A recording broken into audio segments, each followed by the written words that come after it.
Bonjour à tout le monde. Aujourd'hui, on continue, troisième jour du calendrier de l'Avent. Aujourd'hui, je suis tout seul. Je suis tout seul dans un endroit un petit peu idyllique. Il y a de l'eau, il y a la rivière, il y a du soleil parce qu'il pleut pas. Alors, je voulais vous présenter une méditation. Et puis, en fait, je me suis dit que c'était pas le moment et j'avais envie de vous parler de l'eau. Et ouais, tout simplement de l'eau. Alors, en Bretagne, on connaît bien avec la pluie. Il y en a qui me connaissent plutôt pour le rhum et pour le thé. En tout cas, l'eau, en tant qu'élément, c'est un petit peu ce qui nous crée. On est créé à 70% d'eau dans le corps. Et puis, je trouvais pertinent de pouvoir aborder ce thème parce que dans l'énergétique chinoise, il y a 5 éléments. Et l'hiver, c'est l'eau. Et cet élément de l'eau, il dirige nos peurs. Et à contrario, si on l'utilise comme il se doit, on peut avoir confiance en nous, on peut réguler nos peurs, on peut aller de l'avant. Et ça, c'est important. Donc il y a plein de choses pour travailler l'énergétique chinoise, il y a plein de choses pour travailler cet élément de l'eau. Mais en tout cas, ce qu'il y a de plus simple, c'est de boire de l'eau. Et pour faire le lien avec Formé Zen, je fais de la dégustation de thé. L'eau dans le thé est juste primordiale. Quasiment 99% d'eau dans le thé.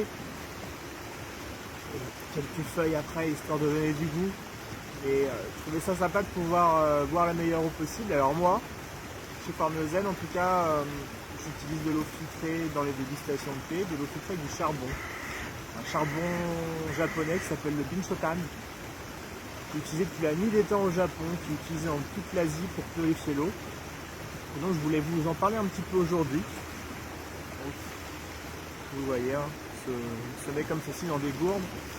L'idée, c'est de pouvoir placer votre eau du robinet, qui est censée être potable, mettre de l'eau dans le charbon, attendre 3 à 6 heures. Et vous avez une eau qui n'a plus de goût et qui surtout devient plus riche en minéraux.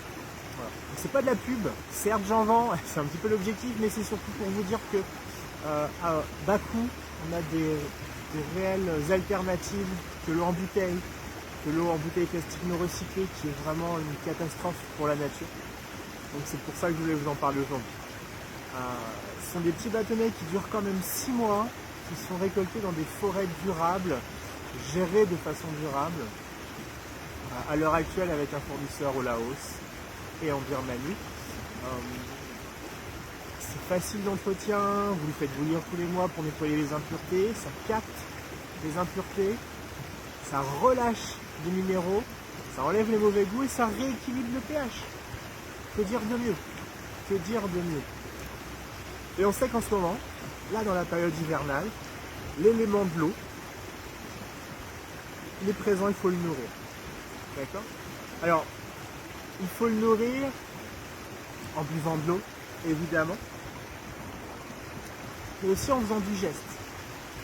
Et ce que je vous propose juste aujourd'hui, pour faire le lien avec ce charbon, cette capacité d'une plante qui, utilisée par l'homme, modifiée par l'homme, va vous apporter un réel bienfait, je vais vous montrer comment vous, par du geste, vous allez pouvoir harmoniser l'eau qu'il y a dans le corps.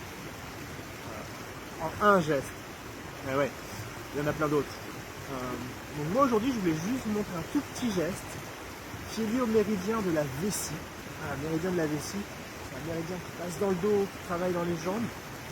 Il y a un geste très facile, c'est juste placer son talon devant, d'enrouler la tête, d'onduler votre dos comme ceci. D'accord? Une deuxième fois.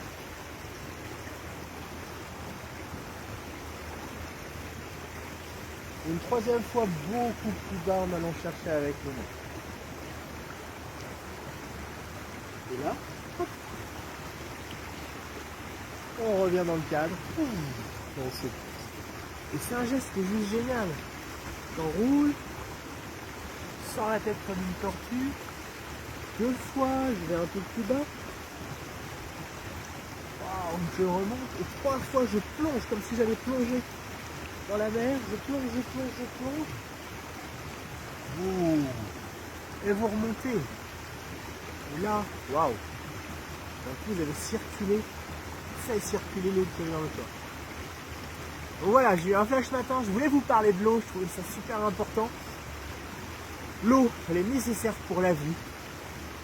Elle est nécessaire dans nos cellules, au plus profond de notre être. Elle est nécessaire pour faire circuler cette énergie. Et puis il y en a qui ont rigolé hier sur la petite touche de féminité. Eh ben oui, l'eau, c'est l'élément yin du corps. C'est l'élément de la femme. Et en ce moment, en hiver, on est sur le grand yin. Ok? L'élément de la femme. Donc travaillez votre féminité intérieure pour bien avoir cette puissance du guerrier ensuite pour les hommes. Et pour les femmes, évidemment, pour harmoniser cette féminité, pour que quelque part, cette puissance masculine puisse ressortir aussi chez vous. En tout cas, voilà pour aujourd'hui. Demain, je vous laisse avec Rafiki. Rafiki qui vous fera peut-être du chamanisme, de la sorcellerie. J'en sais rien. On verra. En tout cas, namasté. Et à bientôt. Bisous, bisous. Juste une chose. Je vais peut-être vous montrer quelque chose de super sympa.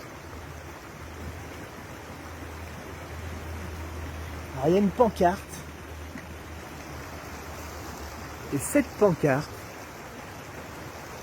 c'est pas facile à lire, mais pour ceux qui la reconnaissent, ce sera sûrement un des cadeaux du calendrier de l'Avent. Donc à très vite et ciao.